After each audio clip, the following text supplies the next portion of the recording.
Hi D&D fans, I'm Sparkle's Devil Monster, and I review D&D publications with an eye towards making your 5th edition game even better. So today we're going to start out with Dragon Magazine issue 1. So this is the very first publication to chronicle the hobby. It came out in 1976, just 2 years after Gary Gygax and Dave Arneson invented the Dungeons & Dragons game. Which I'll refer to here as first edition. For the specifics on that, of course, Google is your friend. So there's 10 things I look for in every D&D publication to see if there is something that I can add into my own game as a dungeon master. And one of the first things I look at, of course, when I'm checking out some new D&D materials or old D&D materials for new inspiration is the cover art. So let's take a look at that again. Here we have a kind of dumpy green dragon. As you can see, he looks a little bit like he's out of breath, or maybe he just roasted his dinner. But, you know, it's evocative, and given that it's the 70s, I'm inclined to forgive them a little bit on the quality of the artwork. Nowadays, Wizards of the Coast has some excellent artists, perhaps due to their strong history of producing magic card art. But back then, not so great. So just having a colorful green dragon is enough for me. And I'm going to say this one sparkles, so it gets a can of sparkling water. Next up, I checked it out to see if there was some kind of villain I could use in my game. The only villain I found in Dragon Magazine issue number 1 was the Recyclosaurus, and the Recyclosaurus isn't much of a villain, I have to say. So here is the Recyclosaurus.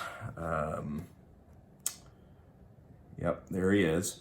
And he has a t-shirt that says "Ecology Now" with an exclamation mark.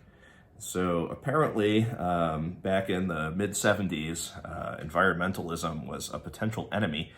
There's a little story there about some Greyhawk characters, including a certain dwarf, Dimwit the dwarf, who likes to drink beer out of cans, and he tosses his beer can down the dungeon hall, and then out of nowhere jumps this Recyclosaurus, chewing on his can, and he and the party have to run away in fear. So I'm not too into that. I don't see myself using the Recyclosaurus in my campaign. So that one for me doesn't deserve a sparkle. Next up, looking for some kind of ally, right? A friendly NPC who can help out the party. And this is the first mention in official D&D material of a couple of characters, Fafhrd and the Grey Mouser, from the Lankhmar series of fantasy novels. Apparently they were really popular with D&D players back in the day. I personally haven't read any of them, but actually Lankhmar spawned a campaign setting. A few actual source books came out for it. And Fafhrd and the Grey Mouser, these two companions, went after a thieves guild in a fairly well-designed, realistic city, which in the early days of D&D was a rarity. So I'm going to go ahead and give it a sparkle, just for introducing us to that series of fantasy novels, the Lankhmar series. So next, I'm looking for another kind of NPC, maybe someone who gives a little background flavor. And Dimwit the dwarf I mentioned already, he appears, but he's one of these early Greyhawk characters who's just kind of there as a joke. You imagine dwarves as drinking big kegs of ale, tankards of ale, and this guy has beer in cans, maybe Bud Light or PBR or something. So kind of funny, but not really the atmosphere I'm looking for in my game. Next up, I'm looking for something that helps me with world building. And here is the first mention, at least, because it's the first issue in a Dragon Magazine article, of the world of Oerth. That's spelled O-E-R-T-H, and pronounced kind of like Earth, but with a Jersey accent, Oerth. And that's per Gary Gygax, a creator. And Oerth is the planet that's the setting for the Greyhawk campaign setting, or what would become the Greyhawk campaign setting. And that's really cool, all right? So that gets a sparkle. We get the fun character Mordenkainen from the Greyhawk campaign setting. And Mordenkainen was actually Gary Gygax's player character, one of many of his player characters, because he couldn't DM all the time. Sometimes he had to play test his game. And Morty, or Mordenkainen, was perhaps his best loved character. And Gary didn't actually ever give out the statistics for him. He kept that a secret to himself. Even on his deathbed, he never told us what level Mordenkainen was at. So you see him occasionally in published products throughout the history of D&D. And they'll give him some stats, but we will never know exactly what Mordenkainen's powers were, and perhaps that's the way Gary wanted it.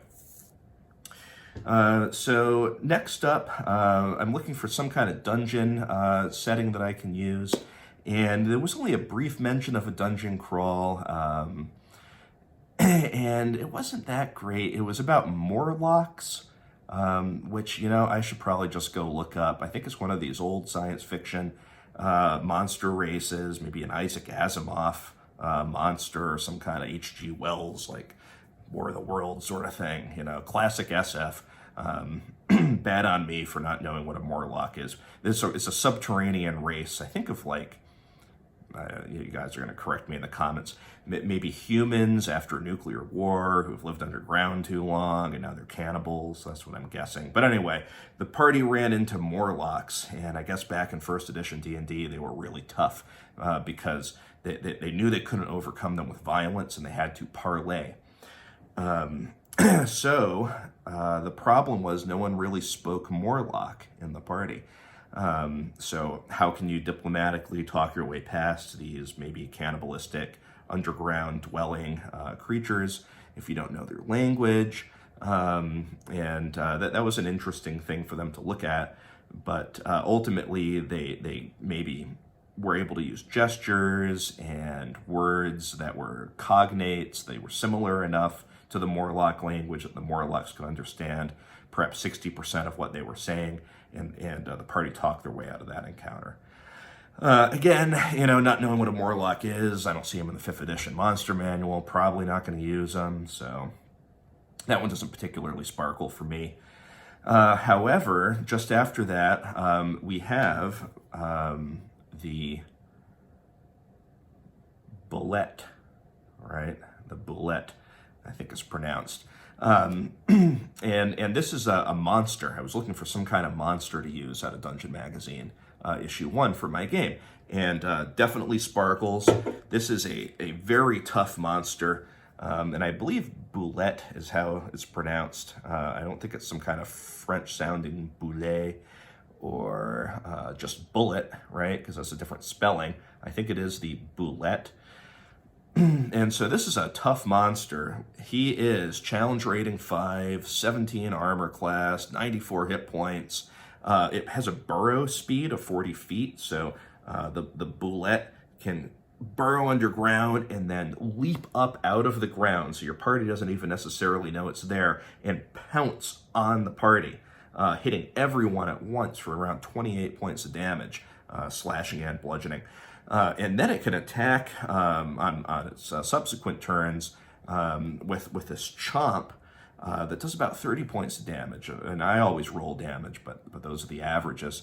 And with challenge rating 5, if it's facing a 5th level party, it could potentially one-shot the entire party, just like TPK it from stealth, jumping up, depending, you know, on a number of factors, if they make their saves, hit points, and the like. So the Bulette is in here in Dragon Magazine number 1. It doesn't look quite the same though, okay? So you're gonna have to, you might laugh a little bit at the art. This is the early Bulette, right? So you can see 3 knights are fighting the Bulette. One of them's on horseback. Another one looks like he's going to get his shield arm ripped off by its gaping maw. And then you got this other guy coming in. He's got a sword, but it's in the scabbard still, and he's poking it with the spear tip of the halberd. You know, with that 17 armor class, natural armor, who knows if it'll find purchase in the Bulette's flesh. So that was kind of fun. And they say he's, at least the inspiration for the Bulette was a cross between a snapping turtle and an armadillo. So what an interesting monster. Definitely deserves that sparkle. Next, I was looking for a spell. So this one gets a sparkle. There is a cool spell in here. It's the first time we see the spell, Color Spray, right?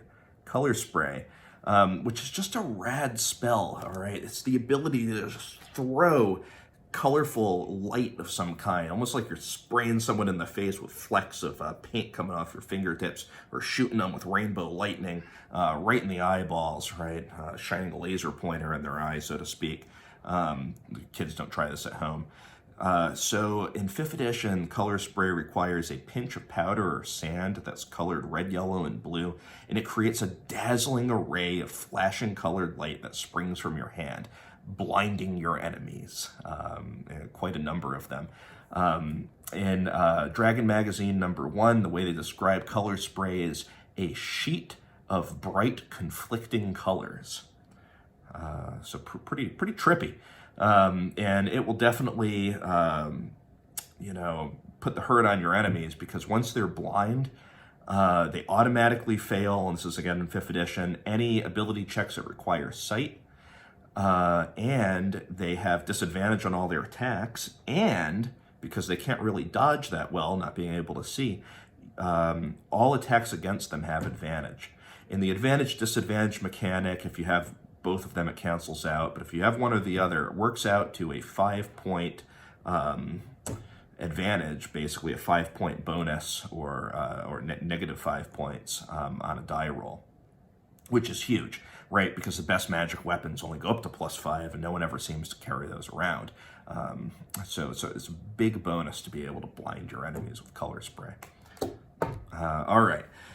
So after that, I was looking, okay, you know, that's a cool spell. Is there some early magic item, perhaps, in Dragon Magazine #1 that I could use? And I didn't really find one that I liked. They came up with a new class called the Artificers, and they were talking about how, well, D&D is mainly fantasy, but you can have science fiction and spaceships and stuff. And these Artificers are like, they're, you know, kind of like mad scientists, but they use magic. And you know, the magic item that the Artificers carry around is just, it's too paper thin for me. It's a small handheld catapult of unbreakable crystal. It's basically a slingshot, and you loose these orbs with it, and the orbs explode on impact, kind of like grenades. And they do various effects like disintegration or whatever. But I'm thinking, you know, if I really wanted to have my characters fly around in spaceships and shoot disintegration rays, you know, I'd just give them a ray gun. So, yeah, not too much. Not too happy with the magic item in Dragon Magazine #1. So finally, I need to see something.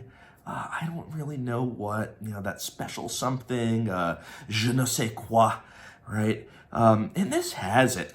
It has it. So, you know what? This is to you, Dragon Magazine #1. You really did sparkle. You earned 6 out of 10.